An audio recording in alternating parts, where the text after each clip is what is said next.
Então, boa noite a todos, sejam todos bem-vindos a este serão do Distrito Planaltino. Nós gostaríamos de agradecer a presença de todos que estão aqui, que estão assistindo tanto pelo Zoom como pelo YouTube. Nós também gostaríamos de agradecer e reconhecer o irmão Alberto Muciel, que vai ser o orador dessa noite. E para começar, nós gostaríamos de convidar o irmão Clésio para fazer a oração para nós. E logo após o irmão Clésio, passamos o tempo ao irmão Alberto Muciel para que ele possa falar a nós nessa noite. Com vontade, Clésio. Ok, então. Obrigado. Nosso Pai Celestial, Pai amado, somos gratos por essa oportunidade que temos de sermos instruídos, Pai.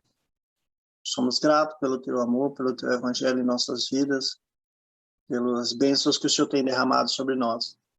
Te pedimos, Senhor, que o Senhor possa abençoar a nossa família, abençoe que esse treinamento possa ser de grande proveito para nossas vidas, né, nossas vidas financeiras, para o bem-estar de nossas famílias e nosso bem-estar pessoal.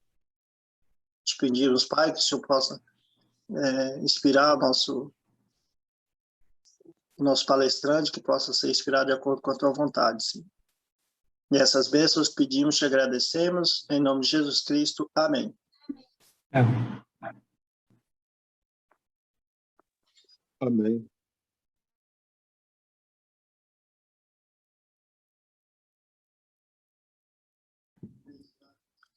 Com vontade, Alberto.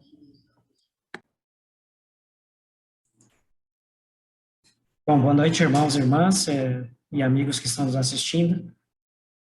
Agradeço aí ao presidente Monteiro pela oportunidade para falarmos um pouco a respeito de finanças pessoais, né? Ele pediu para que eu tratasse desse assunto nesse serão, imagino pela importância que isso tem em nossas vidas, né?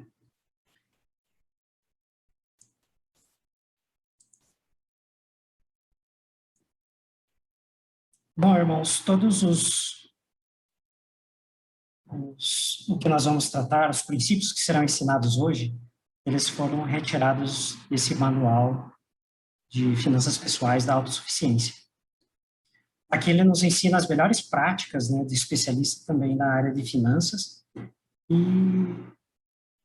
o melhor de tudo é que esse conteúdo aqui não é segredo algum, não existe mágica, não existe novidade, né? Não precisa ser um especialista em finanças para tratar das suas próprias finanças pessoais. Então, nós vamos ver aqui quais são as melhores práticas e métodos para cuidarmos das nossas finanças pessoais e também alguns atributos que nós precisamos desenvolver durante esse processo. Então, no prefácio desse manual, tem uma mensagem da primeira presidência. Ele fala assim: estimados irmãos e irmãs, o Senhor declarou, é meu propósito suprir a meus santos. Essa revelação é uma promessa de que o Senhor proverá bênçãos temporais e abrirá a porta da autossuficiência, que é a capacidade de provermos as necessidades da vida para nós mesmos e para nossos familiares.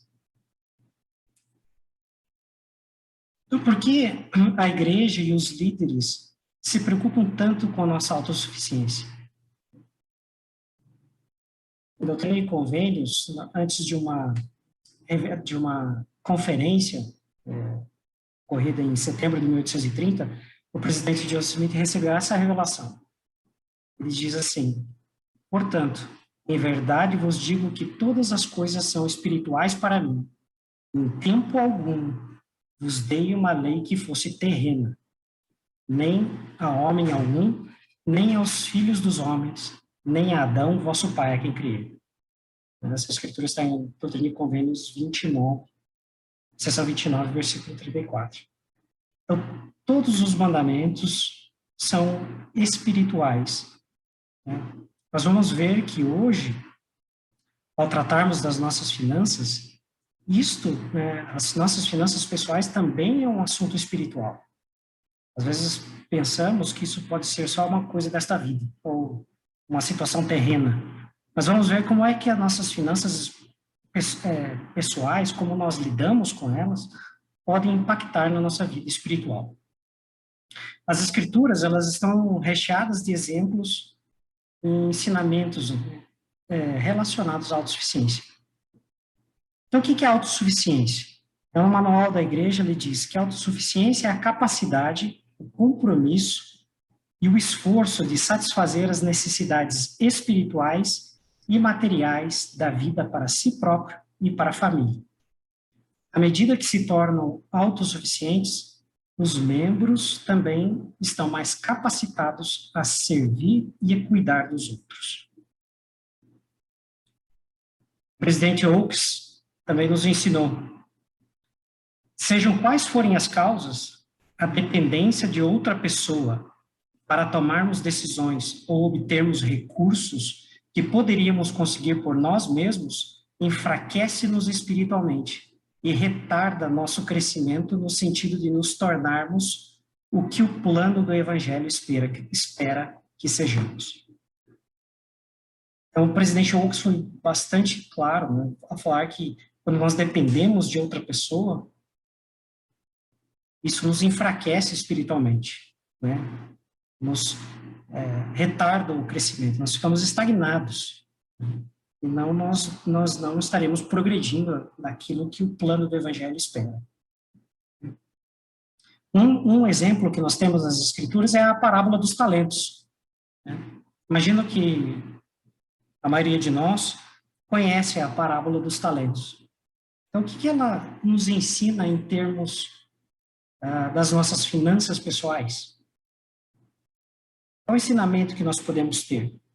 Primeiro momento, nós podemos aprender que nós precisamos cuidar do que recebemos dele. Nós precisamos ser mordomos das nossas finanças. Nós precisamos zelar por nossas finanças. E qual a promessa se nós zelarmos por nossas finanças? O Salvador falará assim como falou naquela parábola: bem está, servo bom e fiel. Sobre o pouco foste fiel, sobre muito te colocarei. Entra no gozo do teu Senhor. A parábola dos talentos está em Mateus 25. E também o presidente Gordon B. Hinckley nos ensinou o seguinte: rogo-lhes que analisem a sua situação financeira. Rogo-lhes que sejam comedidos em suas despesas. Controlem-se no que se refere a compras, que evitem ao máximo as dívidas e que as paguem assim que possível e se livrem da servidão. Isso faz parte do evangelho secular em que acreditamos. Que o Senhor os abençoe para que coloquem sua casa em ordem. Se já pagaram suas dívidas, se tem uma reserva, mesmo que seja pequena, mesmo que chegue a tempestade, terão abrigo para sua família e paz no coração. Essa citação, o presidente Hinckley fez em janeiro de 1999. Já se fazem mais de 20 anos, e o assunto continua atual. Então, qual é o plano? Qual que o Senhor nos ensina em relação às nossas dívidas, às nossas finanças pessoais? Né? O que nós devemos fazer para sairmos das dívidas? Sairmos dessa servidão, dessa escravidão. O Senhor, existe um plano, existe um mapa para o sucesso da nossa mordomia financeira. Né? Esse mapa ele é simbolizado por esta casa. A base é nós termos fé em Jesus Cristo, união com o nosso cônjuge e compromisso com a autossuficiência. Os pilares são o trabalho e um orçamento. E nós vamos construir esse sucesso através do pagamento dos dízimos das ofertas, da proteção à nossa família, eliminarmos as dívidas, pouparmos e investirmos para o futuro e continuarmos ajudando e abençoando o nosso próximo.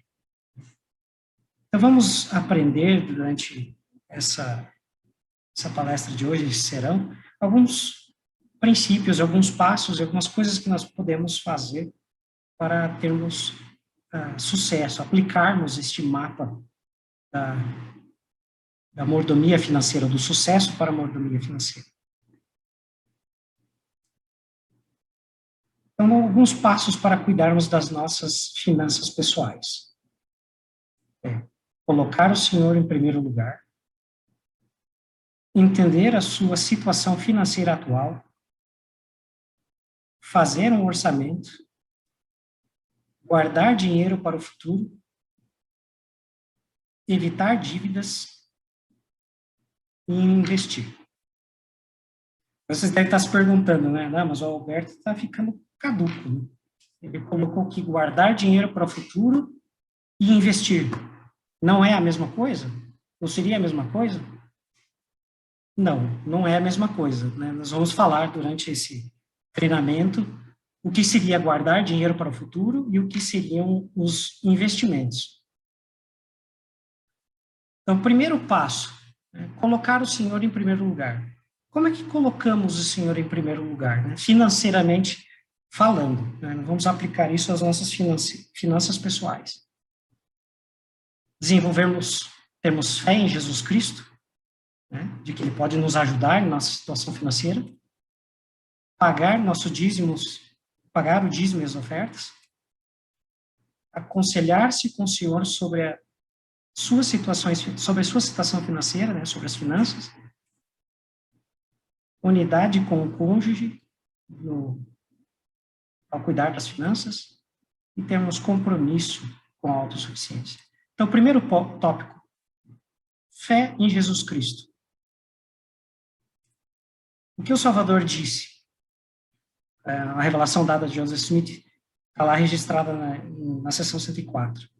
Ele disse: Eu, o Senhor, estendi os céus e formei a terra, obra de minhas mãos, e todas as coisas que neles há são minhas.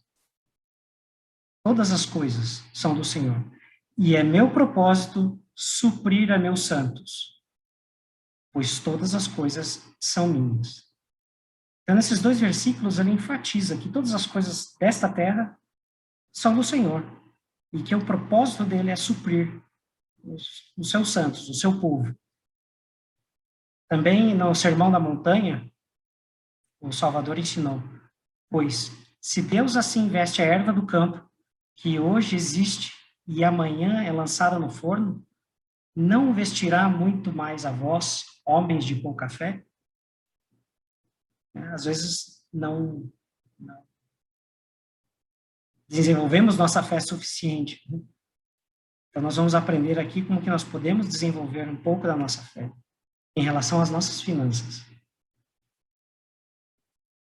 O profeta Joseph Smith ensinou na Escola dos Profetas, né? Diz: todos os nossos esforços, de todos os tipos, não dependem da nossa fé?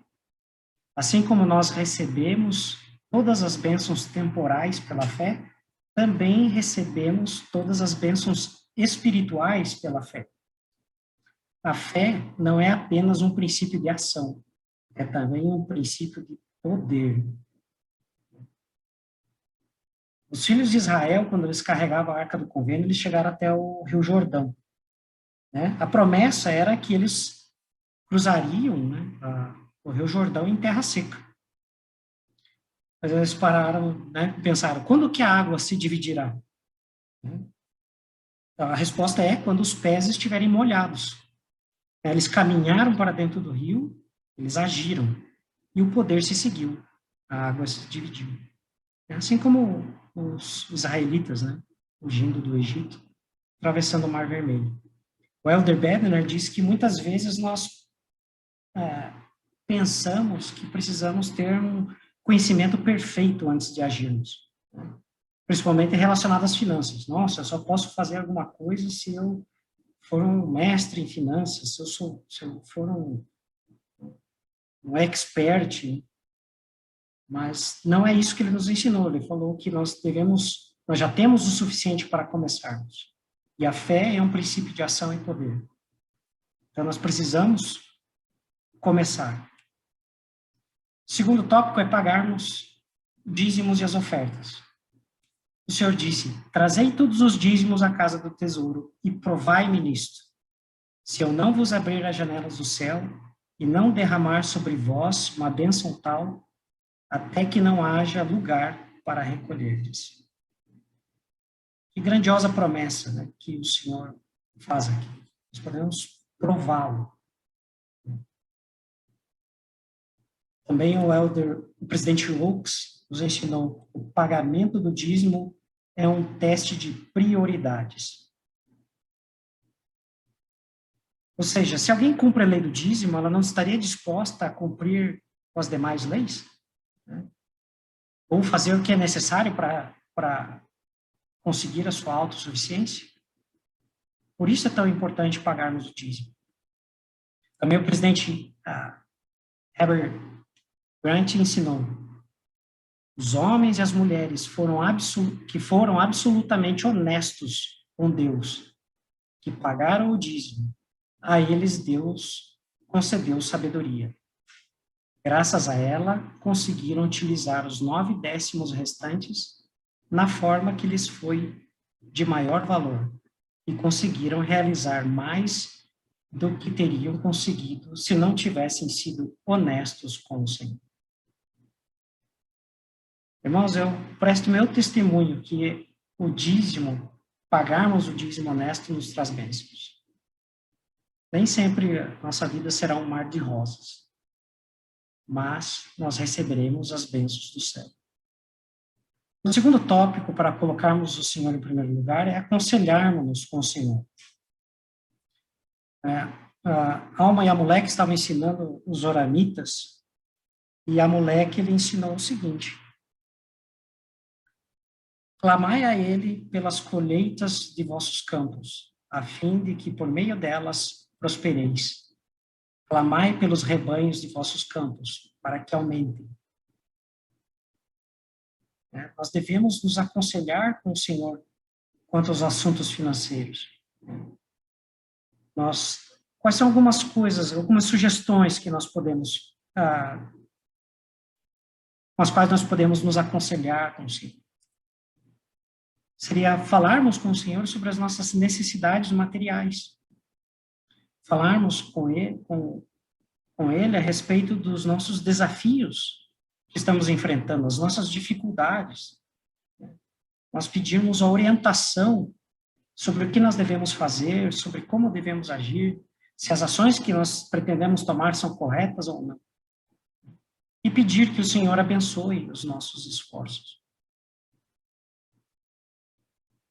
Outro tópico para colocarmos o Senhor em primeiro lugar é a unidade com o cônjuge. O elder Marvin Ashton, ele ensinou o seguinte: a administração das finanças da família deve ser mútua entre marido e mulher, e com franqueza e confiança. O controle do dinheiro por apenas um dos cônjuges, como forma de poder e autoridade, causa desigualdade no casamento e não é apropriado.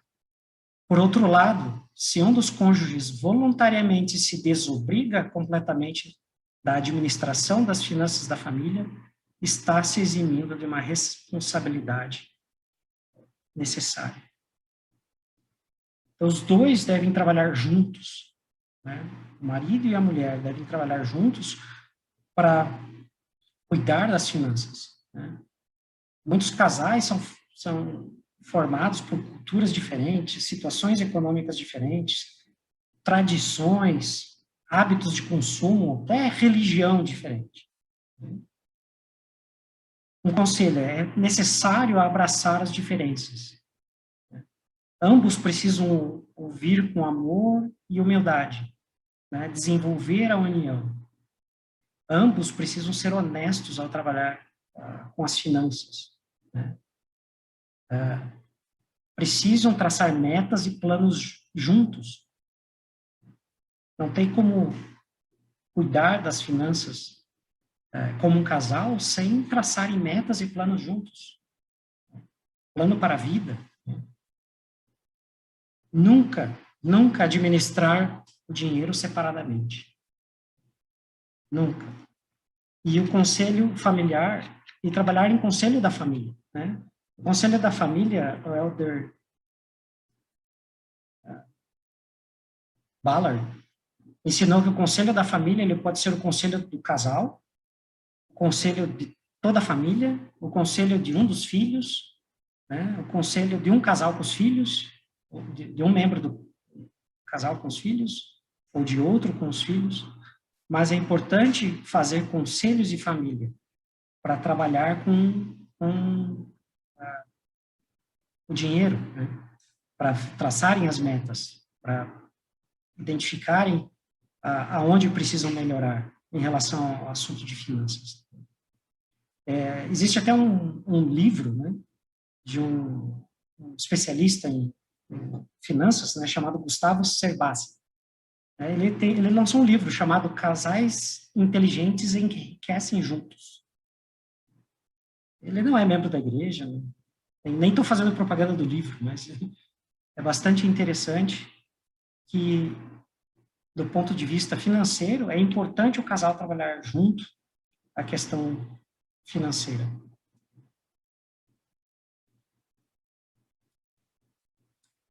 E também, para colocar o Senhor em primeiro lugar, é importante ter um compromisso com a autossuficiência. O presidente Kimball, ele ensinou o seguinte: a responsabilidade pelo bem-estar social, emocional, espiritual, físico e financeiro de cada pessoa repousa em primeiro lugar sobre ela mesma, em segundo lugar sobre sua família e em terceiro lugar sobre a igreja, se essa pessoa for um membro fiel. Nenhum verdadeiro santo dos últimos dias, enquanto for capaz, física e emocionalmente, transferirá de modo voluntário a responsabilidade por seu próprio bem-estar ou o de sua família a outra pessoa. Tanto quanto puder, sob inspiração do Senhor e por meio do seu próprio trabalho, Ele mesmo suprirá as necessidades espirituais e materiais, assim como as de sua família. Está lá no livro de ensinamentos do presidente Spencer W. Kimball, lançado em 2006, na página 130. Então, qual é o modelo que o presidente Kimball nos ensina? Que o nosso compromisso com a autossuficiência deve ser, primeiro, com nós mesmos, individualmente. Segundo, nossa família. Em terceiro lugar, vem a igreja. Em quarto lugar, seria a comunidade. Então, nós precisamos ser responsáveis por nós, por nossa autossuficiência naqueles 5 pontos: social, emocional, espiritual, físico e financeiro. O compromisso com a autossuficiência é nós eliminarmos qualquer dependência material de outras pessoas.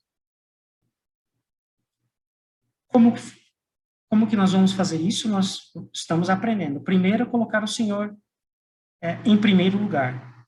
O segundo é nós entendermos a nossa situação financeira.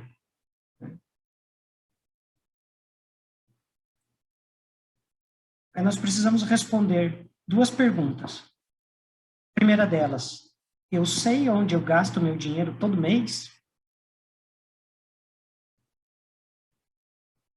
Sinto que tenho controle onde gasto meu dinheiro? Essas perguntas precisam ser respondidas com confiança, com precisão. Eu sei exatamente onde eu gasto meu dinheiro todo mês.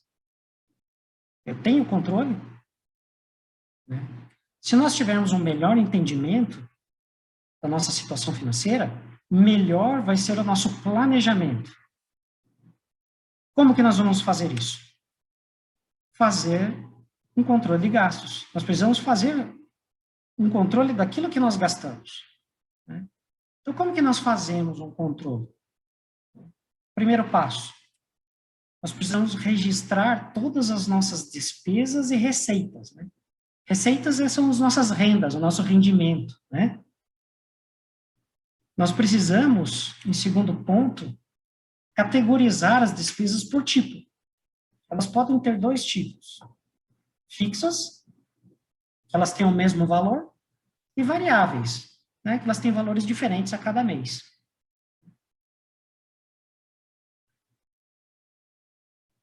Outro ponto, nós precisamos categorizar nossas despesas quanto à frequência. Se elas são mensais, semanais, anuais, esporádicas, etc. E também nós precisamos categorizar as despesas por natureza, né? Que seriam elas? Por exemplo, doações, alimentação, transporte, moradia, utilidades, né, como água, energia, internet e entretenimento.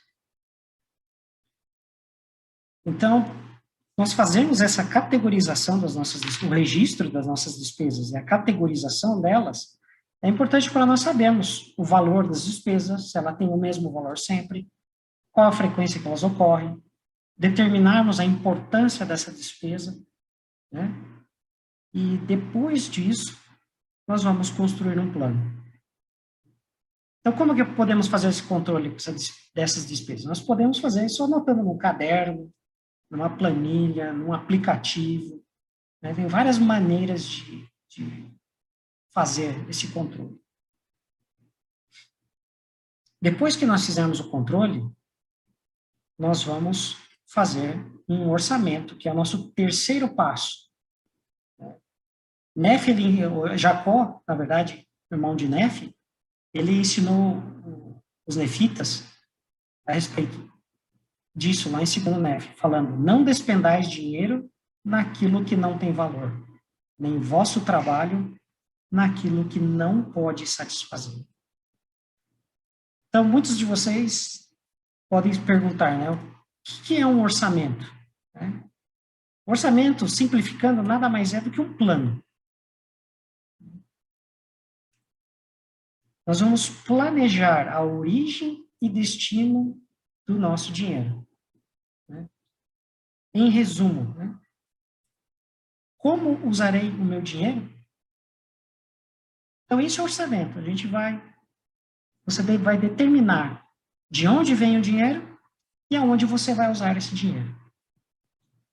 Da maneira sábia, da melhor maneira possível. Então, como que você pode montar um orçamento? Existem, novamente, várias maneiras. Você pode montar isso numa planilha, num aplicativo, né, aplicativo de computador ou de celular. Pode fazer isso num caderninho, ou você pode fazer isso num sistema de envelopes. Né? Você separar o dinheiro de cada despesa e colocar dentro de envelopes. Ah, esse envelope é o dinheiro para pagar o aluguel, esse aqui é para fazer as compras, esse aqui é para pagar o dízimo e as ofertas, esse aqui é para pagar a luz, a água. Né? Aqui temos um exemplo de orçamento, um exemplo simples, e orçamento não precisa ser complicado. Né? Neste orçamento aqui você tem a descrição dos seus rendimentos ou das suas despesas, e você classifica por tipo, se elas são fixas ou se elas são variáveis. Né? Isso com base lá no registro das despesas que você fez anteriormente, né? Onde você anotou ali por um tempo todas as despesas que você tinha. Você disse, essa aqui é uma despesa fixa, essa aqui é uma despesa variável, né? Essa é uma despesa aqui de alimentação, essa aqui é uma despesa de transporte, essa aqui é uma despesa de aluguel. E você vai determinar a importância dela. Né? E com isso você vai montar um orçamento, onde você vai colocar aqui os seus rendimentos e você vai colocar as suas despesas. Né? Percebam que, né, no primeiro lugar aqui nós temos o dízimo, né? E depois as demais despesas. Né? E aqui é só um saldo, né? Você vai diminuindo o valor do dinheiro. Né? Antes tinha aqui, nesse exemplo, né, um rendimento de 1.000, né? A pessoa reservou 110 para pagar seu dízimo e as ofertas, e sobrou 890. Né? Fez uma reservinha de R$50, isso ficou 840, né? Então, ela faz esse plano. Esse orçamento, muito importante, né, é fazer antes de gastar. Né? Porque isso é um plano, né? É um planejamento. Você tem que fazer antes de executá-lo. Outro ponto importante, aqui nos rendimentos, você precisa colocar o valor líquido, o valor de fato, de quanto você recebe na sua conta corrente, né? Então, quando você tem lá o seu salário, né, recebe o salário, por exemplo, tem alguns descontos, mas o que você vai receber lá na sua conta corrente, né, na sua conta salário, vai ser um valor X, né? Menor do que o valor bruto, né? O valor do seu salário nominal. Então, é importante que o orçamento, ele preveja isso. Você tem que colocar aqui quanto você tem, de fato, de dinheiro. E aqui você pode iniciar, talvez, o orçamento e se deparar com uma situação. Assim, opa, eu tenho mais despesa do que rendimento. Eu falo assim, agora prestou o tatu. Então, o que eu faço? Então, esse é o momento de você ajustar o orçamento. É a hora de identificar o que você pode reduzir ou até mesmo cortar para caber dentro do seu orçamento. Né? Para que você gaste menos do que os seus rendimentos. Essa é uma maneira de você usar o seu dinheiro de uma maneira sábia. É lógico que o orçamento ele é um processo de aprendizado. Né? Não é uma coisa que se resolve da noite para o dia. Né? É um processo de aprendizado. Você vai anotar suas despesas, né? Identificar elas todas, se elas são fixas, se elas são variáveis, qual que é a frequência dessas despesas, né? Qual que é a classificação delas, né? A importância delas. Né? Ele exige compromisso, esforço e disciplina. Né? Você precisa realmente querer fazer o seu orçamento. Né? Não é uma coisa fácil de fazer. Precisa de esforço e disciplina. Fazer e seguir o seu orçamento. O orçamento também, ele requer muitas vezes mudanças de hábitos. Às vezes uma coisa que você gosta muito de fazer, de comprar, ou uma maneira que você gosta de gastar dinheiro, talvez tenha que mudar. A mudança de hábitos também é a de registrar suas despesas. É olhar o quanto você está gastando e o quanto você está dentro do seu orçamento, né? Comparar aquilo, opa, eu já gastei tanto disso e eu tenho um orçamento só disso, só de mais tanto, então não posso gastar mais. Então, é uma mudança de hábitos em que você vai olhar esse orçamento frequentemente. O orçamento ele também deve ser flexível, ou seja, ele deve ser ajustado e melhorado com o tempo. Né? Então, o primeiro orçamento que você fizer, talvez ele não seja 100% correto. Né? Então, você tem que ir ajustando com o tempo. Né? Precisa ir afinando. E o orçamento exige paciência. O Elder Uchtdorf, ele disse que ter paciência significa perseverar em algo até o fim. Significa adiar uma gratificação imediata em favor de bênçãos futuras. Então, muitas vezes, pode ser, nos primeiros orçamentos, vocês fizerem, pode ser que ele não dê muito certo. Então, vai exigir paciência, perseverança. Né? E vocês podem e devem contar com a ajuda do Senhor nesse processo. Né? Lembre-se de colocar o Senhor em primeiro lugar, aconselhando-se com Ele, ao construir o orçamento, ao controlar o seu orçamento, né? Ao registrar as suas despesas. Então, o Senhor ele está pronto para ajudá-los. Ele quer ajudá-los. Né? Ajudar-nos, né? Ajudar todos nós. E o quarto passo, depois de fazermos um orçamento, é guardarmos dinheiro para o futuro. Qual o objetivo disso? O objetivo principal desse quarto passo é proteger a família de adversidades. Quais adversidades? Podem acontecer muitas coisas. Né? A perda de um emprego, um acidente, um desastre natural, uma crise econômica grave, né? Uma pandemia, doenças, né? Diversas, e até mesmo a morte. O presidente N. Eldon Tanner, ele ensinou: nada é tão certo em nossa vida quanto o inesperado. O aumento do preço das despesas médicas, o plano de saúde é a única maneira das famílias arcarem com os custos de acidentes graves, doenças ou do nascimento de um bebê. O seguro de vida fornece uma renda contínua quando o provedor morre prematuramente. Todas as famílias devem providenciar um plano de saúde e um seguro de vida adequado.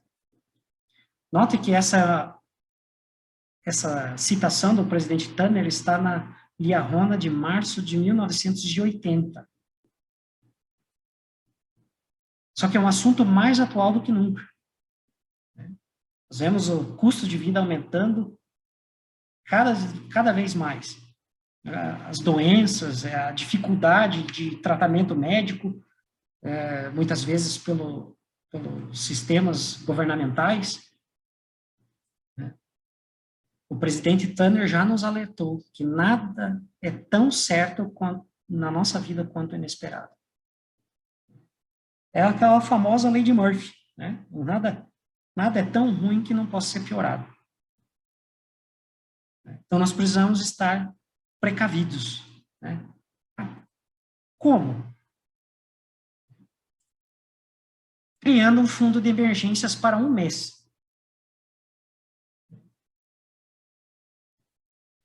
E o segundo ponto, adquirirmos um seguro adequado. Né? Então, como nós criamos um fundo de emergência? Né? Primeiro, nós devemos começar com um mês. Um mês do total das nossas despesas, ou o total das despesas de um mês. Né?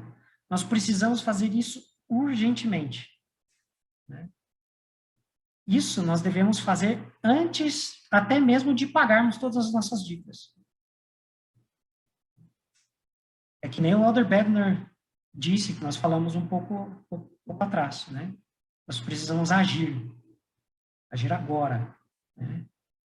Antes mesmo de liquidarmos nossas dívidas, nós podemos começar a fazer um fundo de emergência. Não importa o valor, começa. Nós precisamos guardar o dinheiro num lugar acessível, uma conta, né, no banco, uma poupança, um cofre, uma gaveta, até mesmo no colchão. Né? Mas ele tem que ser acessível. Mas só utilize em caso de emergências.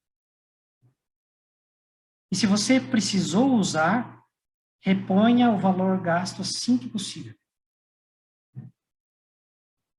E no futuro, né, o objetivo é aumentar esse fundo de emergência para 3 a 6 meses. Assim como o armazenamento, né, de alimentos que fazemos, que somos ensinados a fazer, alimentos e água, também precisamos fazer um armazenamento de dinheiro. Então, nós precisamos primeiro focar em um mês. Temos um mês do total de nossas despesas. E depois nós vamos aumentando aos poucos, 3 a 6 meses. O ideal, vamos dizer assim, o ideal seria termos o total das nossas despesas para um ano. Mas nós precisamos começar aqui, ó. Um mês. É a meta principal. Fazemos esse fundo de emergência. Né? É lógico, você não vai pegar o dinheiro do salário e vai guardar ele todo e falar, pronto, tem um fundo de emergência. Não é esse extremo, mas assim, é começar a construção do fundo para um mês. Guarda o que der, R$10, R$20, R$50, R$100, o que puder. Muitas vezes, para construir esse fundo, você vai precisar também um esforço extra, né? Vai precisar achar, talvez, um trabalho extra, talvez um outro trabalho que pague mais, talvez vender algumas coisas desnecessárias, né? Alguma coisa que... Desculpa. Uma aguinha aqui.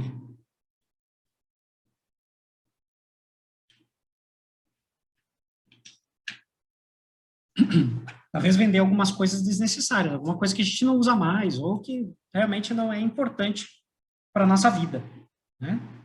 E cortar gastos no orçamento, né? Para podermos construir o nosso fundo de emergência, né?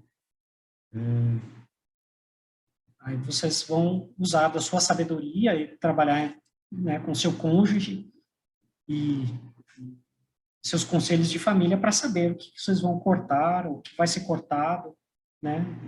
Isso é uma coisa que nós devemos fazer para poder construir o nosso fundo de emergência. Outro ponto é nós fazermos um seguro, né? Um seguro, o que que é? É a gente pagar um valor fixo para cobrir certas despesas quando elas ocorrem, né? Quem faz um seguro? Seguradoras, bancos, e hoje em dia nós temos as fintechs, né? Tipo uns bancos digitais, né? Muitas vezes essas fintechs, né, têm um valor bem acessível em termos de seguro. O seguro, muitas vezes as pessoas falam que é o mal necessário, né? Porque você vai ter que gastar um dinheiro para ter o seguro, né? Lógico, nada é de graça nessa vida, né? Não existe almoço grátis. Mas as seguradoras e bancos estão dispostos a assumir o risco. Então, eles recebem o seu dinheiro e se acontecer alguma coisa, né, com você, com aquele bem que está sendo segurado, né, você vai receber aquele reembolso, né? Aquelas despesas, né? Todas vão ser pagas pela seguradora ou pelo banco, onde você contratou, né? E o seguro, ele não precisa ser um seguro de tudo. Por isso que você está construindo um fundo de emergência, né? O seguro é para algumas coisas, né?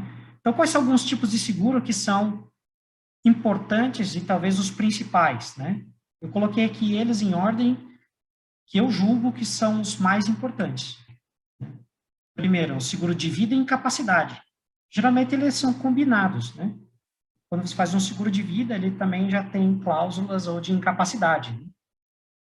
E que você vai, né, a pessoa que está sendo segurada, né, vai, se ela acontecer alguma coisa com ela, se ela vir a falecer ou ficar incapaz do trabalho, né, tem alguém que vai ser o beneficiário desse seguro, né? Tem o seguro saúde, né, ou plano de saúde, né? No caso de doenças, receber o tratamento médico, pagar uma parte desse tratamento médico por esse seguro. Tem alguns seguros residenciais, né? Contra incêndio, desastres, né? Várias coisas podem acontecer. E, às vezes, pode compensar um seguro de um veículo, né? Se você tem um veículo, pode analisar se ele é viável ou não. Às vezes, o fundo de emergência é o suficiente, né? Não precisaria fazer. Mas esses dois aqui são importantíssimos na nossa vida. Para não desampararmos, às vezes, aqueles a quem depende de nós.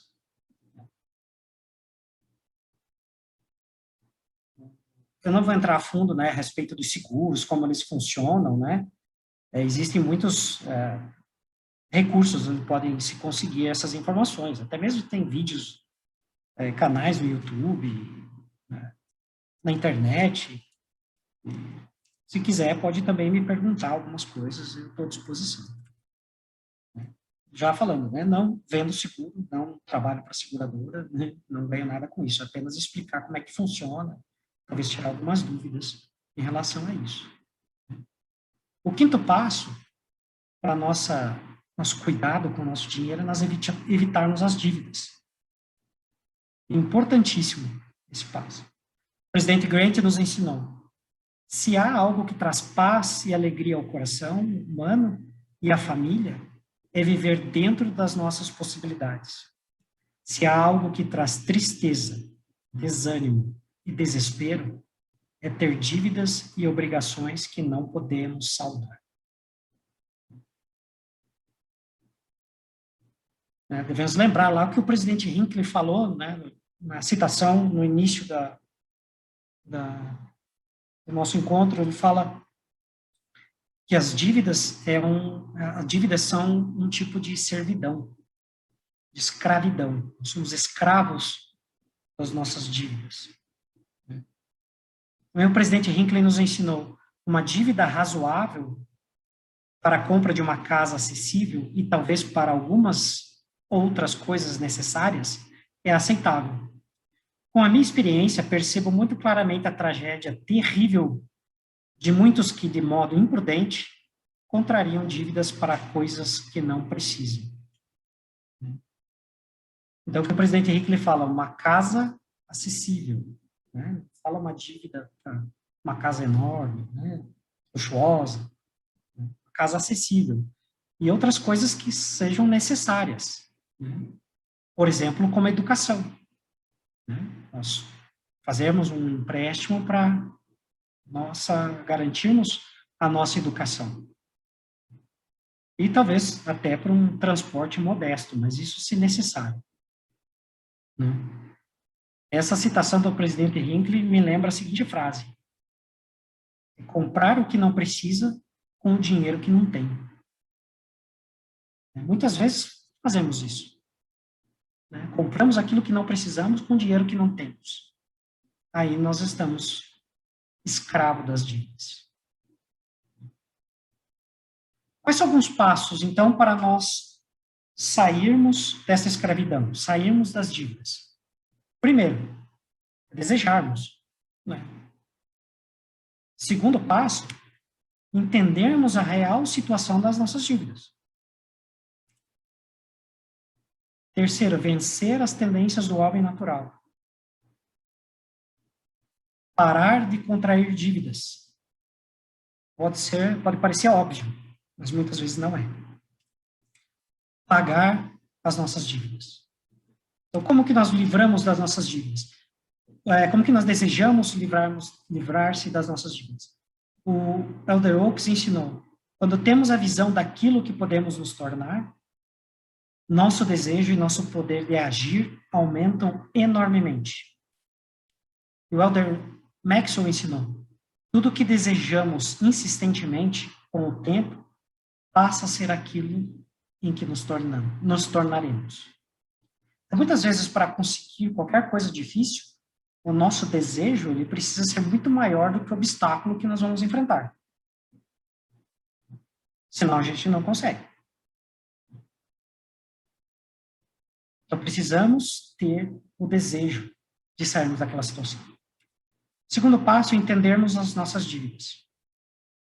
Então, tem algumas perguntas que nós precisamos responder para nós entendermos a nossa situação financeira.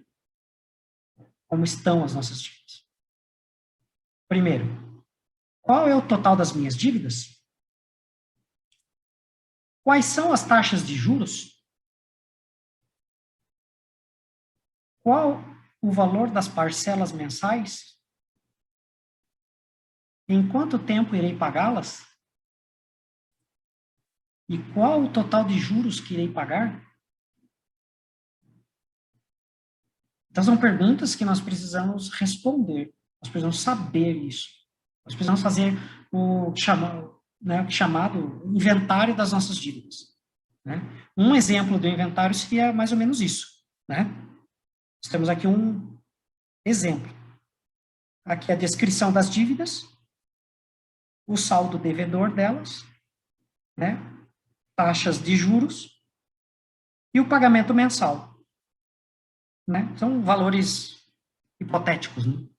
Né? Cartão de crédito 1, cartão de crédito 2, o carro, empréstimo estudantil e o financiamento. Então, note que isso aqui é o saldo, né? O total, o quanto você tem que pagar ainda. Né? E aqui são as taxas de juros, né? O quanto de juros está incidindo sobre o que você emprestou, contratou, e quanto você paga mensalmente por elas. Né? Então, o primeiro passo é fazermos esse inventário das dívidas. O outro passo é vencer as tendências do homem natural. Né? Como a gente sabe que o homem natural é inimigo de Deus. Né? Então, nós precisamos aprender a adiar os prazeres do curto prazo para alcançarmos metas de longo prazo. Quais são algumas tendências do homem natural? Gastar de modo impulsivo e emocional, né? Muitas vezes nós gastamos quando estamos desanimados, irritados, tristes, né? A gente vai gastar dinheiro, lá, vou, sei lá, fazer alguma coisa, vou gastar, comprar alguma coisa, vou num restaurante, vou comprar, né? A gente gasta de modo impulsivo e emocional quando a gente está triste, quando a gente está irritado, quando a gente está desanimado. A gente também pode gastar de modo impulsivo quando a gente conquista alguma coisa, a gente acha que precisa uma recompensa, um prêmio, né? Assim, eu consegui tal coisa, então eu vou me premiar, vou me recompensar. Né? Às vezes gasta de modo impulsivo, sem pensar no gasto que vai fazer. Às vezes suprimos as nossas vontades. Né? Ah, que vontade de fazer isso, que vontade de fazer aquilo, ou comer aquilo, ou ir para tal lugar. Né? Ou também, às vezes, queremos aproveitar a liquidação. Né? Oh, a loja lá está com liquidação, né? Lá está vendendo qualquer coisa. E a gente, só porque está lá com uma placa de desconto ou uma liquidação, a gente acaba gastando. Né? É um modo impulsivo e emocional. Então, precisamos analisar. Quando que eu gasto dinheiro? Quais são os sentimentos que eu tenho, geralmente, quando eu gasto dinheiro? Né? Muitas vezes isso pode tornar-se até um vício. Né? Um vício de consumo. Tão ruim quanto um vício em drogas, em álcool, em jogos, em comida. Né? Então, precisa ser, muitas vezes, se é uma situação... Primeiro, nós precisamos identificar quais são os sentimentos que fazem a gente gastar de modo impulsivo e emocional, e depois trabalharmos isso. Né? Muitas vezes, nós gastamos por ignorância ou negligência sobre a nossa realidade financeira. Não damos... Nós não controlamos o que nós gastamos, não temos orçamento. Né? Gastamos no cartão de crédito, né? Às vezes a gente fala, né? Visa neles, né? Chega lá e só passa o cartão e não quer nem saber, não quer nem olhar a conta do banco para ver o vermelho lá. Né? E muitas vezes nós temos a tendência de nos compararmos com os outros, e invejarmos as outras pessoas. Eu vi outro dia na internet isso aqui. Os nossos, como se fosse hoje em dia, os pecados digitais, né? Fazendo analogia aos pecados capitais, né? Nós temos aqui as redes sociais, né? E nós precisamos entender, né, que muitas vezes, ou na maioria das vezes, o que a gente vê nas redes sociais não é verdade. Né? Ninguém gosta de mostrar o lado ruim nas redes sociais. As pessoas só mostram aquilo que é bom, né? Então, a grama do vizinho sempre parece ser mais verde. Né? A gente sempre fica olhando o que o vizinho tem, o que o vizinho está fazendo, mas muitas vezes ele está postando lá e, tipo, gastou do modo impossível lá para fazer o churrasco dele que ele está postando na internet, ou a viagem que ele fez. Então, assim, não digo que nem sempre isso acontece, mas muitas vezes acontece. Né? A gente fica olhando o Facebook, o Instagram, o LinkedIn, e fala, nossa, como esse cara do LinkedIn aqui é um empresário de sucesso, né? Como ele é super, né, profissional, né, está ganhando rios de dinheiro. E muitas vezes, na verdade, não é, né? Porque a rede social é o famoso papel, que aceita qualquer coisa. Então, precisamos ter muito cuidado. E aquelas pessoas também que têm sucesso de fato, né, que estão lá nas redes sociais, muitas vezes elas têm de fato, a gente não olha e não sabe o esforço que essas pessoas tiveram em relação à sua situação financeira. Né? As coisas que elas deixaram de fazer ou as coisas que elas tiveram que fazer para chegar ao ponto que chegaram. Então, muitas vezes nós só olhamos aquilo que é bom, né? A gente não olha os esforços. Outro ponto é parar de contrair dívidas, né? Então, Elder Holland, ele disse, ele falou a respeito de uma cirurgia, né? Comparando como se fosse uma cirurgia plástica. Ele falou assim, uma que nós devemos fazer nas nossas finanças. Ele falou assim, é uma questão, uma operação totalmente indolor, né? Uma cirurgia que não dói. Apenas corte seus cartões de crédito. Nenhuma conveniência da vida moderna tem arriscado tanto a estabilidade financeira das famílias, principalmente das famílias jovens com dificuldades, como o cartão de crédito. O presidente, né, o Elder Holland e a sua esposa falaram isso em 1986.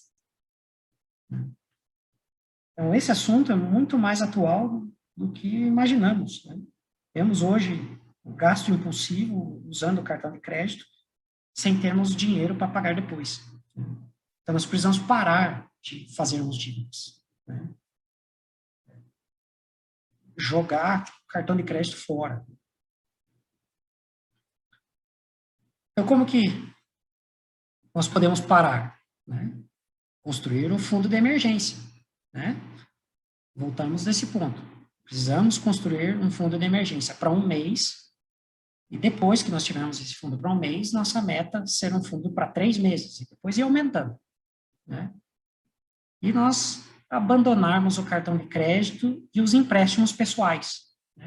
Às vezes também é muito fácil, né? Chega lá na sua conta, tira lá, vai no caixa eletrônico e fala assim, ó, você tem um empréstimo aprovado de X reais, é só apertar aqui, né?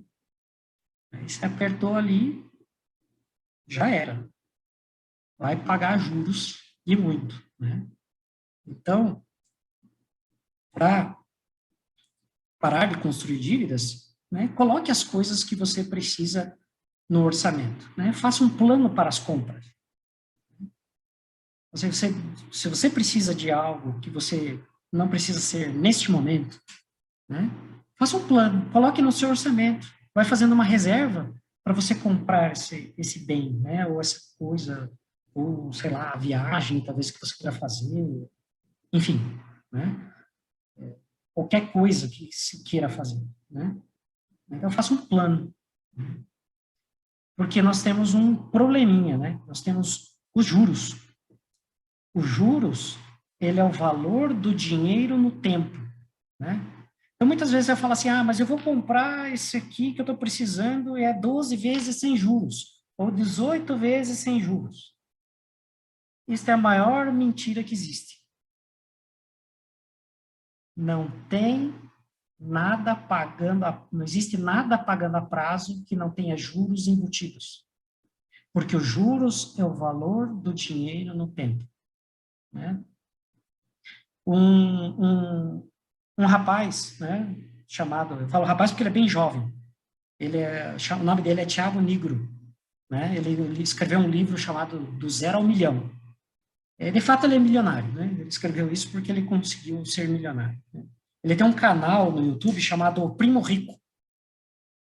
E ele fala que o dinheiro é tempo, né? É o nosso tempo, né? Lembra aquela frase, a gente já ouvia falar bastante isso, né? Nos Estados Unidos, né? Time is money. Exatamente. Né?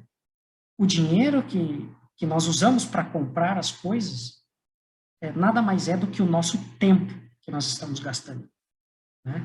Então, quando nós fazemos dívidas, nós estamos vendendo caro o nosso tempo. Nós estamos comprometendo o nosso tempo no futuro. E a coisa que é mais rara nesse mundo e que nós não conseguimos recuperar novamente é o tempo. Então, lembre-se disso. Nós precisamos pagar as nossas dívidas. O rei Benjamim, ele ensinou seu povo lá no final do seu discurso, no versículo 28 do capítulo 4 de Mosias, ele diz: e quisera que vos lembrasseis que qualquer de vós que pedir emprestado a seu vizinho deverá devolver aquilo que tomou emprestado, de acordo com o que combinou, pois do contrário cometerá pecado e fará talvez com que seu vizinho também cometa pecado. O presidente Wirthlin, ele disse que a integridade significa fazer sempre o que é certo e bom, a despeito das consequências imediatas. Significa ser justo do fundo da alma, não apenas em nossas ações, porém, mais importante, em nossos pensamentos e no coração. Mentir ou trapacear um pouco, ou tirar um pouco de vantagem justa, não são atitudes aceitáveis perante o Senhor. A mais alta recompensa da integridade é a companhia constante do Espírito Santo, que vai guiar-nos em tudo o que fizermos. Então, pagar as nossas dívidas tem a ver com a nossa integridade. Muito mais do que nossa honestidade, a nossa integridade. É como se nós pegamos, né, um empréstimo, precisamos pagá-lo. Se nós fizermos um negócio com alguém, nós precisamos pagar aquilo que nos cabe. Se temos um crédito estudantil, por exemplo, como o Fundo Perpétuo de Educação, nós precisamos pagá-lo. E tem a ver com a nossa integridade. Se nós não formos íntegros, será muito mais difícil o Senhor nos abençoar nos nossos esforços de cuidarmos das nossas finanças. Quais são os passos para nós pagarmos as nossas dívidas, né? Então, nós fizemos lá atrás o inventário, nós entendemos a nossa situação financeira, a situação das nossas dívidas. Então, quais são alguns passos para pagarmos efetivamente as nossas dívidas? Nós precisamos decidir fazer pagamentos extras. Nós precisamos decidir onde pagar a mais.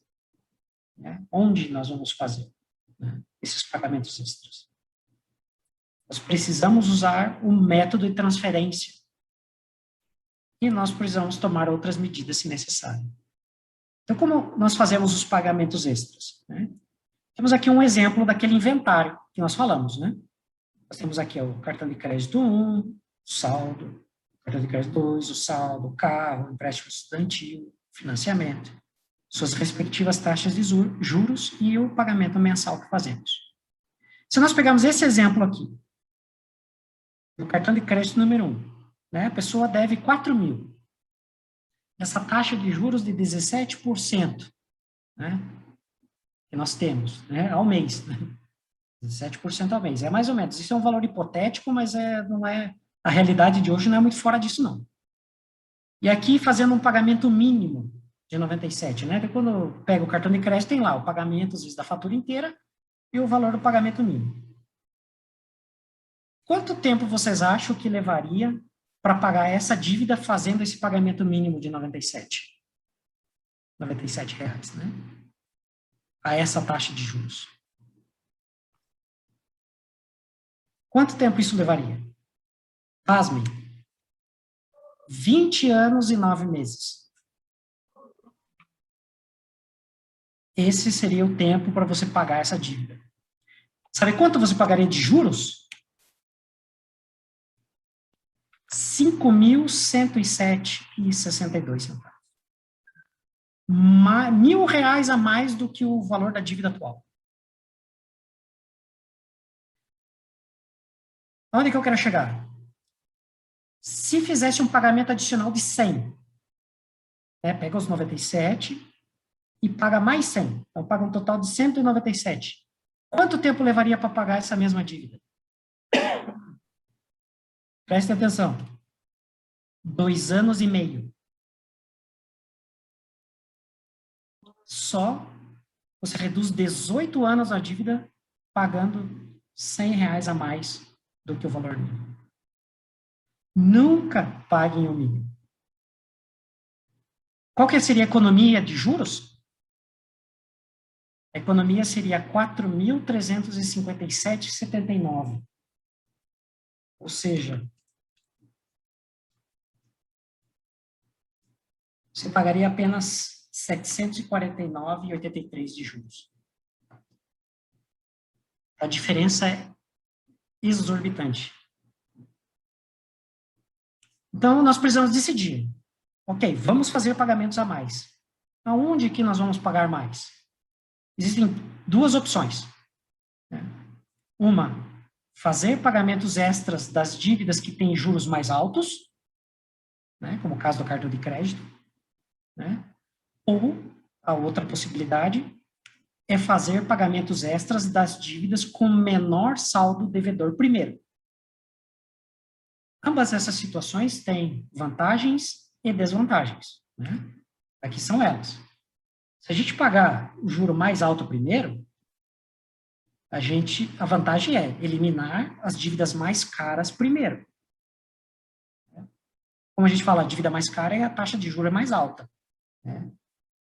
A desvantagem pode levar mais tempo para reduzir o número de credores, né? Você vai ter um monte de credores ainda, né?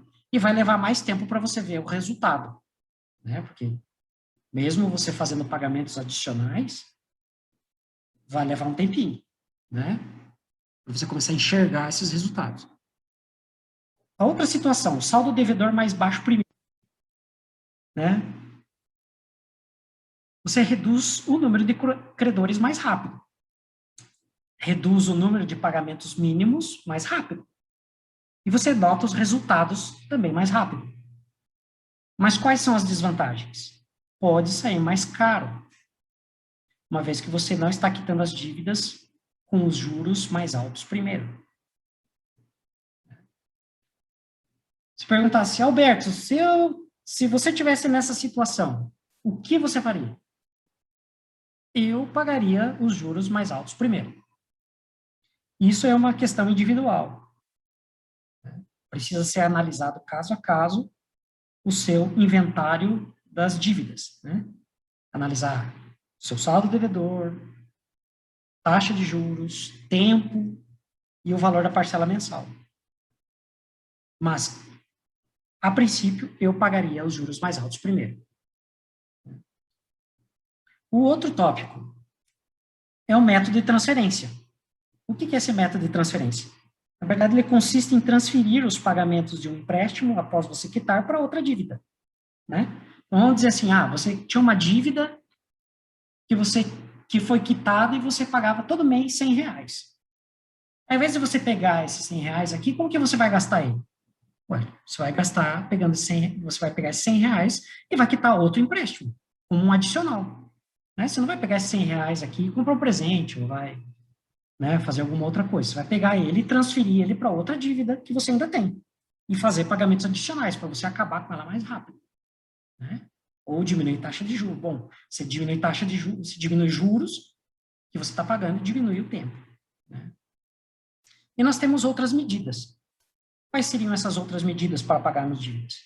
É conseguir um trabalho extra, né? Se você tem tempo, né, você pode conseguir um trabalho extra. Conseguir um trabalho mais remunerado, né? Eu coloquei aqui, vocês podem ver nesses dois tópicos aqui, vocês podem pensar, não, mas por que ele não colocou a palavra emprego? Assim, emprego é diferente de trabalho. Emprego, você vai lá, você tem a carteira assinada, né, como fala, né, mais comumente, lá numa empresa você vai receber o seu salário mensal. E isso está difícil hoje em dia. A situação econômica do mundo, né, não só do Brasil, do mundo, o emprego está escasso, né, salvo alguns países aí, né? Mas trabalho sempre existe, sempre existiu, sempre existe e sempre vai existir. Por isso que eu não coloquei a palavra emprego, e sim a palavra trabalho. Trabalho é qualquer coisa que vai fazer você ter algum dinheiro, né? Você vai fazer, né, lícito. Preciso falar isso, né? Mas, assim, fazer um trabalho, você vai ganhar um dinheiro extra, né? Uma habilidade, qualquer coisa. Às vezes você não está empregado, mas pode desenvolver um trabalho, né? Outra medida pode ser vender alguma coisa que não precisa mais, que nem nós falamos lá para a construção da reserva. Também vale para pagarmos as nossas dívidas, né? Eu tenho aqui alguma coisa que está sobrando, alguma coisa que eu não uso, ou alguma coisa que eu posso viver sem, e eu vou vender para poder pagar minhas dívidas, né? Aí você tem outras duas situações aqui que são mais complicadas, que seria refinanciar a dívida ou fazer portabilidade da dívida. O que seria a portabilidade de dívida?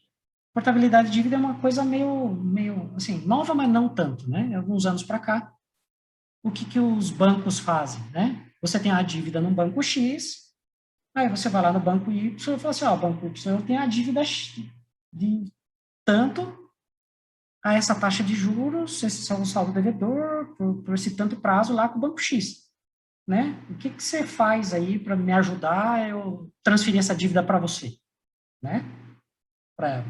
Né? O banco Y vai pagar o empréstimo que você tem lá do banco X e você vai assumir um empréstimo com o banco Y, né? Essa é a portabilidade.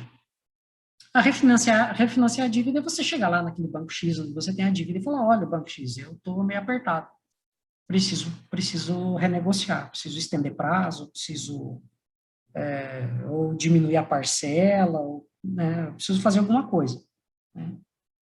Então, geralmente, quando você diminui a parcela, você vai estender o prazo, né?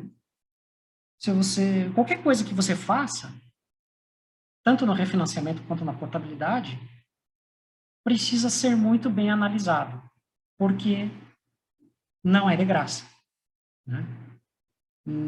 Não existe almoço grátis, né? Então, incide taxas, né? O banco vai cobrar uma taxa de você, porque o banco não é bonzinho, né? O banco quer ganhar dinheiro em cima de você, e existe um imposto chamado IOF, Imposto sobre Operações Financeiras. Cada empréstimo que você faz, você paga IOF, né? O banco cobra de você, você nem vê, né? Está lá no contrato, lá, né? O valor do IOF, porque o banco pega de você e tem que repassar isso para o governo, né?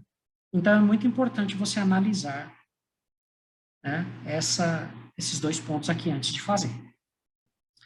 E o último passo, né, para nós termos uma boa saúde financeira, ou cuidarmos, né, sermos mordomos das nossas finanças pessoais, é investir, né? Aí nós vamos voltar naquele caso lá, a diferença entre guardar dinheiro e investimento, né? Guardar dinheiro tinha um propósito específico de proteção da nossa família, de um fundo para emergências. Aqui é nós investirmos, né? Existem duas definições para investimento. Uma é o ato de dedicar tempo e esforço, né? Lembra que tempo, né, como aquele consultor financeiro que eu citei, ele diz que tempo é dinheiro, né? Ou seja, o nosso tempo, ele é o dinheiro, e também precisamos dedicar esforço. E a segunda definição é nós aplicarmos dinheiro em algo e esperarmos algum retorno, né? Existem diversos tipos de investimento, né? Poupança, CDB, né, que são os certificados de depósito bancário, né, que são as famosas rendas fixas, tem tesouro direto, né, tem investimento em empresa, investimento em ações, em outras moedas, né? Então, é você aplicar o dinheiro em algo e esperar que ele renda, né, como se fala, né, esperar algum retorno. Tem algo interessante que o Elder Elton Perry nos ensinou. Paguem a si mesmos uma quantia pré-determinada diretamente na poupança. É surpreendente para mim que muitas pessoas trabalhem a vida inteira para os donos dos supermercados, o locador, a companhia elétrica, os vendedores de automóveis e o banco, e tenham tão pouca consideração por seus próprios esforços que não paguem nada a si mesmas. Então, você se pagar, né? Você pagar um salário para você mesmo, né? Esse é um investimento, né? Você economizar dinheiro, né? Então, se pague todo mês, né? E seja um dos primeiros, né? Para a fila, né? Depois do Senhor, né? E da sua reserva para emergências, né? Seja você, né, o primeiro. Também um modo de investimento é considerar comprar uma casa. Isso tem vantagens e desvantagens, né? Geralmente as vantagens são maiores, mas precisa ponderar e fazer as contas, né? Talvez não seja nem o mais importante. Particularmente, eu considero esse terceiro tópico mais importante do que comprar uma casa. Buscar o aprimoramento educacional. Para que você tenha perspectivas de futuro, né? De aumentar a sua renda. E outro investimento é planejar a aposentadoria. Nós brasileiros, nós não temos essa cultura de planejarmos a nossa aposentadoria. A gente depende do INSS, né? Da Previdência Social, né? Mas é muito pouco. Paga INSS a vida inteira para não receber nada. No final de 30 anos, quando você já está idoso, né? Velho, né? E muitas vezes está idoso e vai viver mais 20 anos, né? Ou mais até. E vai receber uma mixaria. Então, planejem a aposentadoria. Façam uma poupança para a aposentadoria. Invistam na sua aposentadoria. Há diversas formas, né? Nós não vamos entrar aqui por causa do nosso tempo aqui.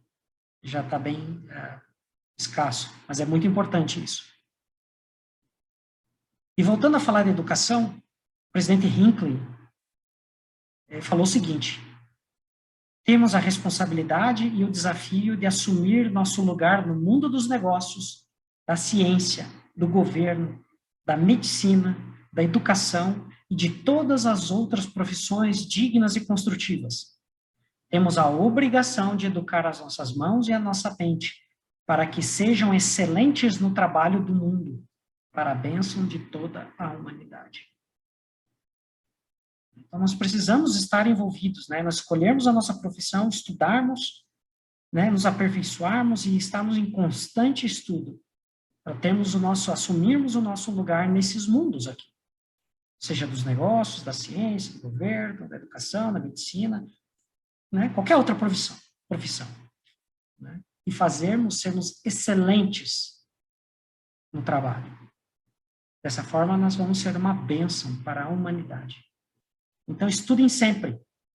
Não importa a idade que vocês tenham, ou o nível de escolaridade que tenham. Como fala lá em Doutrina e Convênios 130, né? Qualquer princípio de inteligência que adquirirmos nesta vida surgirá conosco na ressurreição. E terá, né? Essa pessoa terá mais vantagem no mundo futuro. E também em Doutrina e Convênios 88 fala: buscai palavras de sabedoria nos melhores livros. Então, nós estamos chegando ao nosso final do nosso encontro aqui. Eu quero mostrar esse resumo para vocês. A abordagem mais comum que vemos hoje em dia, né? Os passos ao lidarmos com o nosso dinheiro. Primeiro, ganhamos dinheiro. Depois, pagamos as nossas despesas e os nossos desejos. Terceiro e quarto, nós pagamos o dízimo e fazemos uma pequena poupança, mas somente se sobrar dinheiro. Essa é a abordagem mais comum, né? A gente vê isso tanto, assim, muito fora da igreja, mas, infelizmente, dentro também, né? E qual que é a abordagem da autossuficiência? É nós ganharmos nosso dinheiro, pagarmos primeiramente ao Senhor, nós guardarmos para o futuro, montarmos a nossa reserva de emergência, nos pagarmos primeiro, e então pagamos as nossas despesas e os nossos desejos atuais, e tivermos dinheiro para isso. Então, esse é o modelo da autossuficiência, essa é a abordagem que o Senhor espera que façamos, né? Pode ser difícil, né? Como falei anteriormente, requer muito esforço, disciplina, comprometimento e paciência, perseverança, para que nós possamos fazer isso. Mas, se fizermos da maneira do Senhor, Ele vai nos abençoar. Ele vai nos dar a sabedoria necessária para lidarmos com as nossas finanças. Ele vai fazer os 9 décimos valerem muito mais do que o inteiro, né? Todas as partes. né, daquelas que nós disporíamos se nós não tivéssemos pago o dízimo. Eu sei que isso é verdade. Provem o Senhor a respeito disso. Mas nós precisamos fazer a nossa parte. Precisamos nos aconselharmos com o Senhor. E nós precisamos seguir esse modelo para termos, né, esse é um mapa para o sucesso da mordomia financeira. Nós temos que seguirmos esses passos. Né? Como disse antes, muitos e muitos divórcios acontecem por causa da situação financeira, né? Do cônjuge, né? da família não tratar o assunto das finanças em conselho, dos casais não tratarem isso em conselho, né? Compartilharem, né, as situações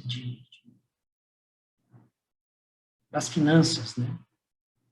E um lembrete: nunca, nunca, nunca gastem mais do que você ganha. Pode ser simples, mas nunca façam isso. Presidente, eu não sei se... Eu acho que eu extrapolei o tempo aqui. Eu não sei se temos mais tempo, você gostaria de dispor mais tempo, né?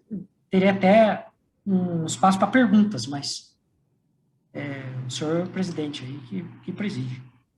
A gente tem mais 8 minutos, que eu programei a reunião para 1h30. Ótimo. Temos mais 8 minutos aí. Então, estou aberto a perguntas, se vocês queiram, né, fazê-las.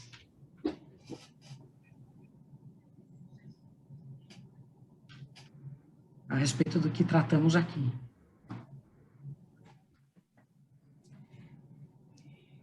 Ou se posteriormente quiserem me enviar algumas perguntas, né? Assim, o tempo assim, o assunto é muito extenso para entrarmos em detalhes, né? Mas podem perguntar.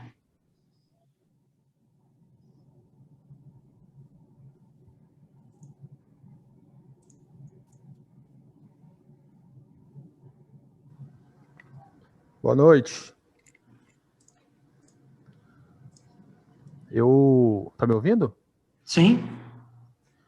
Eu gostaria de fazer uma pergunta em relação ao modo financeiro do homem e da mulher juntos. Eu aprendi a fazer todo esse controle financeiro sozinho. Então, eu tenho o meu salário e eu cuido das minhas despesas, faço um repasse para minha esposa, para ela comprar material da casa, e ela tem o controle financeiro dela. Como que isso é errado, ou como que a gente poderia fazer um controle financeiro juntos? Porque eu entendo que eu tenho a minha necessidade e ela tem a necessidade dela. Se a gente pegar o dinheiro, os dois dinheiros e fazer um bolo só, a minha prioridade não é prioridade dela e a prioridade dela não é prioridade minha. Como conseguir integrar e fazer isso funcionar? Tem alguma ideia? Olha, assim, não existe como posso dizer assim, uma fórmula pronta, né? Cada um, né? Como eu falei antes ali, né? Os casais são formados por muitas situações particulares de diferenças, né? De criação, hábitos, tradições, né? E até hábitos de consumo, né? A melhor maneira de fazer isso é por meio da conversa. Mas não está errado dos conselhos familiares. Sim. Assim, o que fala nas escrituras, né? O que a gente viu aqui mais para frente, né? Se eu consigo voltar aqui uns slides. Eu tenho esse slide aqui, né? Precisa haver uma união com o cônjuge. Isso é um assunto que precisa ser tratado em conjunto, né? É até uma citação. Mas alguém vai ter que decidir, né, presidente? Alguém vai ter que estar no controle, né? Exatamente. Isso tem que ser conversado e os dois têm que chegar numa conclusão. Exatamente. Porque é que nem o senhor fala, né? Que vocês, quando se um homem se apegar a uma mulher, ambos se tornarão uma carne, né? E o senhor também disse assim, se não sois uns, não sois meus. Uhum. Então, a melhor maneira de se lidar com as finanças é trabalhar juntos, né? Os dois decidirem juntos, né? Um conselho de família, né, como o Elder Ballard explica, um conselho de família ele pode ser formado, tem vários conselhos, né, dentro da família. O conselho do casal, né, marido e mulher, o conselho da toda a família. Então, esse conselho, o marido e a mulher devem sentar juntos e tratar das finanças, das prioridades, das metas, né, de como o dinheiro vai ser gasto, planejar o orçamento.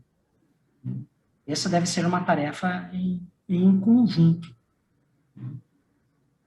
Deixa eu só achar aqui para a gente ler de novo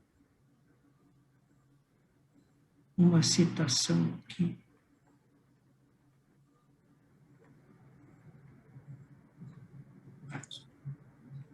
Então, aqui o Elder Marvin J. Ashton, né, ele foi um dos 12, no passado, ele falou isso, né, que a administração das finanças deve ser mútua, entre marido e mulher. Né? Deve haver franqueza e confiança. Né? O controle do dinheiro apenas um dos cônjuges, né, muitas vezes, né, não digo que esse é o caso, longe disso, mas pode haver poder e autoridade que causa desigualdade no casamento. Né? E ele fala que isso não é apropriado. Então, por outro lado, um dos cônjuges também, se ele se desobriga completamente da administração das finanças da família, ele está se eximindo de uma responsabilidade necessária. Então, o que a gente vê, né, muito acontecendo, isso dentro e fora da igreja, é muitos casamentos desfeitos por causa de dinheiro. Né? Porque isso traz, muitas vezes, estresse, né? Traz desconfiança, traz desânimo, principalmente quando a situação não vai bem, né? Porque assim, quando a situação está relativamente boa, confortável, tá tudo bem. Uhum. Quando começa a faltar, aí que o calo aperta. Então, por isso que é sempre importante trabalharem juntos com o dinheiro. Assim, é uma situação bem delicada, né? Não digo que isso é fácil de fazer, não é, né? Mas, assim, é uma situação bastante delicada que pode, se o dinheiro, né, se as finanças da família não forem tratadas igualmente pelos dois, pode acontecer um problema grave como o divórcio. Entendi. Isso é fato. Isso é, assim, eu conheço vários exemplos. Não queria citar os exemplos, né, mas tem o exemplo da minha cunhada. Ela não é membro da igreja, mas o casamento deles começou a acabar quando acabou o dinheiro, porque eles sempre trataram assim. Ele tinha o dinheiro dele e ela tinha o dinheiro dela. Ela falou assim, aí eu pago isso, você paga aquilo, e nunca foram transparentes um com o outro. Né? O que aconteceu foi que ela perdeu o emprego. Uhum. Ela perdeu o emprego e daí só foi ladeira abaixo. Né? Ela perdeu o emprego e o cara falou assim, né, eu vou pagar isso aqui, você que se vira para pagar suas contas. Né? Então, assim, lógico, isso não é atitude de homem, né? Mas, assim, a gente nunca sabe o que pode acontecer quando as coisas estão indo mal, né? Quando tudo está bem, é ótimo. Mas quando as coisas começam a ir mal, aí é um problema. Né? Então, vocês não vão dividir, né? Vocês vão concentrar esforços, né? Sim. Né? Então, assim, é um exercício. Tem que trabalhar. É uma coisa constante, devagar. Né? Mas trabalhe isso juntos, né? Tentem fazer, né? Com que seja o dinheiro da família, né? Que todos trabalhem juntos pelas finanças da família, né? Assim, Tá que as certo. necessidades, vocês entendam as necessidades um do outro. E vocês vão ser mais unidos. Eu tenho certeza disso. Cada vez mais. Obrigado, presidente. Nada. Alguém mais tem alguma pergunta?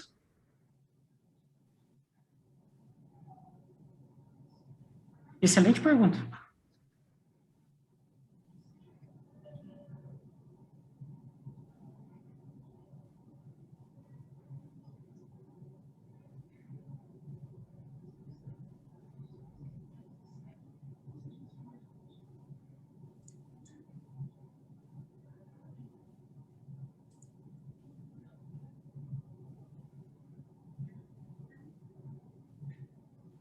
Presidente, eu tenho uma pergunta.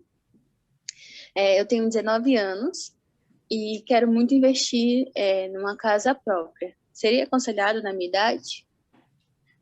Qual o seu nome? Desculpa. Kaline. Oi, Kaline. Assim, você com 19 anos, se eu voltasse no tempo e tivesse a sua idade, eu investiria na minha educação. A casa, você vai ter a vida inteira para comprar a casa. Mas a sua educação, não. Né? Apesar que a gente deve estudar sempre, até o final do dia, mas o melhor período para a gente estudar, se qualificar, achar uma profissão é enquanto a gente ainda é jovem. Né? Falo por mim, o cérebro funciona melhor quando a gente é jovem. Então, assim, meu conselho, né? Isso você precisa analisar, ponderar aquilo que a gente falou em aconselhar-se com o Senhor. Né? Aconselhe-se com Ele. Né? Ele vai te dar a melhor resposta do que eu. Mas eu investiria na minha educação. Sim, porque assim, eu já trabalho, né, e já faço faculdade. Aí estava pensando nesse investimento, né? Assim, não é um investimento, não é errado, né? É só uma questão de perspectiva. Não é errado e é muito bom você pensar isso, né? Significa que você está enxergando o futuro. Mas, se você investir na sua educação, você vai conseguir um trabalho melhor quando você terminar a sua faculdade. Você vai fazer uma pós-graduação, né? Se especializar na área que você escolheu para trabalhar, na sua profissão. Você vai ganhar mais e você vai conseguir comprar melhor a sua casa. Porque, assim, os imóveis, eles valorizam, mas a taxa de juros, ela não perdoa. Os juros é o dinheiro no tempo. Então, mesmo que você pegue um financiamento imobiliário, que isso hoje em dia é uma das taxas mais baixas do mercado, você vai pagar isso daí por um bom tempo. Né? Geralmente, financiamento imobiliário é bastante tempo, a não ser que você tenha o dinheiro para comprar a casa à vista. Né? Mas, ainda assim, eu separaria uma parte e investiria na minha educação primeiro. Ok, muito obrigada. Posso só complementar um detalhe aqui que veio à mente, Alberto? Pode, fica à vontade, presidente. Você que manda. Pelo que o Alberto passou para nós, então, antes de nós pensarmos na casa, primeiro nós precisamos criar aquela reserva para um mês, depois a reserva de 3 a 6 meses, ou chegar até a reserva de 1 ano, né? Então, se você tem um emprego, está sobrando, você tem como fazer essa reserva, né? Então, eu faria a reserva de 1 mês, faria a reserva de 1 ano, né? E a partir daí eu começaria a investir. Tudo que eu ganhasse, eu iria investir. Talvez, no momento, você não precisa de uma casa. Talvez você vai precisar de uma casa daqui 5, 10 anos. Então, durante esse tempo todinho, você guardou esse dinheiro, tipo 5 anos, 10 anos, e vamos supor que, não, agora eu estou precisando de uma casa. Então, você já tem esse dinheiro todinho guardado e vai conseguir dar isso de entrada e diminuir muito os juros do que comprar uma casa agora e comprometer o seu salário pagando isso. Ok, presidente, muito obrigada pelo conselho.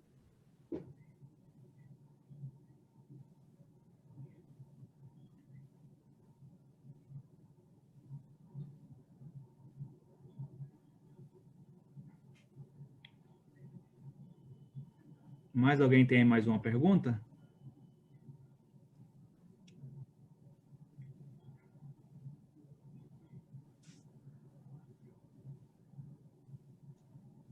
Presidente, eu teria um comentário a fazer. Posso? Sim, fica à vontade, presidente. Vanderlei. Eu queria fazer um comentário a respeito da minha família. Nós éramos muito pobres.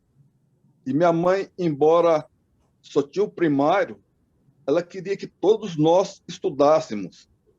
Então, nós temos 8 irmãos. Todos nós fomos obedientes a ela. Então, estudamos com afinco. Mas, graças a isso, todos nós temos uma situação financeira boa. Você pode olhar meus irmãos, todos eles, os filhos são todos formados e não passam por grandes dificuldades. Então, o que salvou a nossa vida mesmo foi a educação e a obediência em seguir os ensinamentos da nossa mãe. Ok? Ok, muito obrigado, presidente Vanderlei. Alguém mais gostaria de fazer uma pergunta para o irmão Alberto?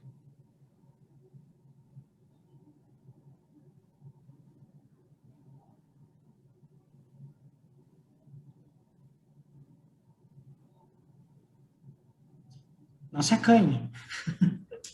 Um de cada vez. Assim, eu sou feio, mas não mordo. E nem tô aparecendo no vídeo, que é melhor ainda.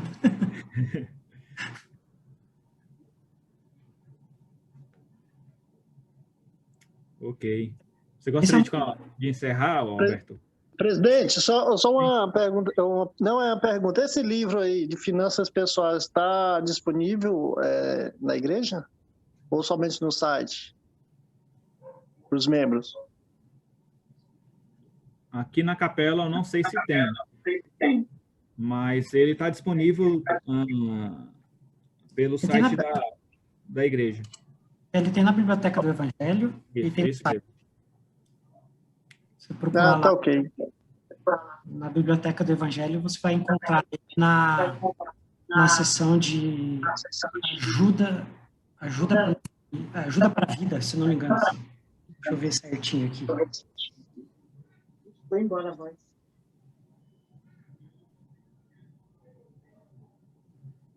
Você vai...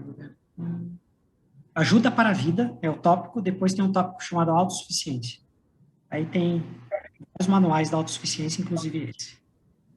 Ok, então. Obrigado. Ok. Você gostaria de um comentário final, Alberto? Sim, eu vou só encerrar. Eu acho que é bem importante o comentário que o presidente Vanderlei fez a respeito da educação. Eu lembrei da história do Elder Sitati, que ele era uma criança bem pobre lá na África e ele sempre aprendeu que ele precisava, que ele viu que as pessoas bem-sucedidas, né, ele morava num vilarejo bem longe e ele viu que as pessoas bem-sucedidas elas tinham um certo nível de educação e ele falou que a educação iria mudar a vida dele. Então ele foi até uma escola uma cidade, né, um pouco maior, e ele chegou no diretor da escola, né, e lá na época, muitos anos atrás, esse diretor da escola era um homem branco, né, e havia muito preconceito, muita opressão, né, naquela época, mas ele criou coragem e foi falar com esse diretor da escola, falou assim, olha, eu quero estudar aqui, né, era um menino de 11 anos, 12 anos, ele falou, eu quero estudar aqui, e ele foi o único da vila dele aceito ali na escola. E daí, com isso, ele estudou e foi progredindo e estava trabalhando na cidade e foi lá que ele conheceu o Evangelho. E hoje ele é um 70. Então, ele disse que a educação mudou a vida dele, não só a questão financeira, mas também a questão espiritual que proporcionou o Evangelho para ele. Então, assim, o que eu gostaria de deixar desse treinamento, né, dessa palestra, vamos dizer assim, a respeito de finanças pessoais, é que nós precisamos tratar isso com bastante cuidado. como falei no início, isso também é um assunto espiritual, né? Quando somos escravos da dívida, das dívidas, nós não conseguimos servir da maneira como o Senhor deseja. É muito mais provável que a gente consiga servir ao Senhor tendo uma situação financeira mais estável do que sendo escravos das nossas dívidas. Como citado ali em várias declarações, né, que isso traz desespero, desânimo, angústia, né, destrói a família, né, o opositor, ele usa as finanças pessoais para destruir nossas famílias, porque ele sabe que isso é uma arma poderosa que ele tem quando nós não tratamos da maneira do Senhor as nossas finanças pessoais. Então, eu quero prestar meu testemunho, que é de suma importância cuidarmos desse assunto, por experiências próprias. Minha esposa está assistindo, ela não me deixa mentir sozinha. E precisamos colocar o Senhor em primeiro lugar, sempre. Pagarmos nosso dízimo, nossas ofertas, estudarmos, seguirmos os conselhos dos profetas. Muitas das citações que usei aqui são da década de 80 e 90. E vemos que elas são mais atuais do que nunca, diante das circunstâncias que nosso mundo está hoje. Então, eu presto meu testemunho a respeito disso e quero deixar em aberto para vocês, né? Eu estou disposto a ajudar quem quiser em relação a tirar dúvidas das suas finanças, conselhos e tudo mais. Não vou substituir a liderança da igreja, mas eu posso dar alguns conselhos e algumas coisas que minha profissão e as coisas que eu aprendi ao longo da vida trouxeram em termos de conhecimento nessa área. E eu quero deixar tudo o que falamos em nome de Jesus Cristo. Amém. Amém. Amém. Amém. Muito obrigado, irmão Alberto, pela sua dedicação, pelo tempo que você despendeu para preparar isso para nós. Eu, falando de mim, eu acho que foi as melhores 1h30 não gastas, né, mas investidas nos últimos bons tempos aí que eu despendi, foi estar aqui com você hoje e aprender um pouco mais. Hoje a gente aprendeu um pouco sobre revelação. Gostaria de prestar um testemunho que, quando eu tive essa impressão de fazer esse serão, me veio à mente bem claro que eu deveria convidar você. Eu acho que todos sabem por quê. Foi demonstrado aqui hoje. E muito obrigado, irmãos, pelo tempo que vocês estiveram aqui. Agradecer novamente o Alberto pelo tempo dele, por esse maravilhoso treinamento que ele nos deu. Vamos tentar fazer mais coisas como este treinamento. Como ele falou, tem muitas coisas que nós podemos ver mais profundo, né, do que ele falou. Mas eu sei que todos aqui saem nessa noite de domingo bem melhores do que entraram. Desejo a todos que possam ter uma boa semana, que nós possamos conseguir colocar em prática as coisas que aprendemos aqui hoje. Isso é muito importante. Como vocês viram, tem citações aí de 20, 30 anos atrás, até mais de 100 anos, ensinando os membros da igreja a viver esses princípios, porque eles sabem o que é melhor para nós. E eu vou convidar o presidente Akimi para encerrar esse serão com oração para nós.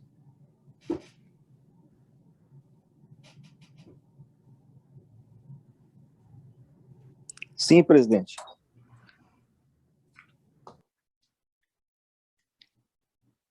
Licença. Nosso bondoso e amado Pai Celestial, Pai, obrigado pelas manifestações do Teu Espírito durante esse treinamento. Somos gratos, Pai Celestial, pela Tua igreja, pelo Teu Evangelho, por fazermos parte dessa igreja, desse Evangelho verdadeiro aqui na Terra. Somos gratos, Pai Celestial, por Tua bondade, Teu amor, Teu carinho por cada um de nós. Somos gratos, Pai Celestial, pelo irmão Alberto Musiel, pelos tesouros de conhecimentos que aprendemos hoje aqui.